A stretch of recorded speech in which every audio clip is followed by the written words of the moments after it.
Hello বন্ধুরা, সরস্বতী পুজোর দিন সকালবেলা ঘুম থেকে তাড়াতাড়ি উঠে পড়েছি।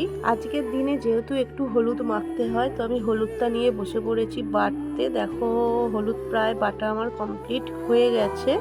আমি একটু হলুদ নিয়ে গোটা মুখটা হাতে পায়ে একটু ভালো করে মেখে নিলাম। মেখে নিয়ে স্নান করতে চলে গেছি। দেখো, আমার স্নান করা প্রায় কমপ্লিট। তো বন্ধুরা, আমার তো অঞ্জলি দেওয়া হয়নি, একটু অসুবিধা ছিল। তো আমরা সবাই মিলে চিন্তা করলাম একটু ঘুরতে যাব। ফ্যামিলি সবাই মিলে দেখো রেডি হয়ে গেছি। রেডি হয়ে আমরা ঘুরতে যাচ্ছি। আমি আর দুষ্টু তো প্রায় সেম সেম জামা কাপড় পরি, মনে হয় যেন জুড়বা বোন। তো ট্রেনে ওঠার ভিডিওটা আমি করতে পারিনি, ট্রেনে খুব ভিড় ছিল।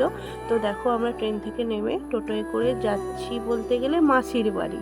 তো দেখো, যাচ্ছি যেতে যেতে আমাদের ভিডিও করা হচ্ছে। এখানে দেখো, এদিকে আমরা মাসির বাড়ি পৌঁছে গেছি। এদিকে ভাইয়েরা সব গুনগুনকে নিয়ে নিয়েছে।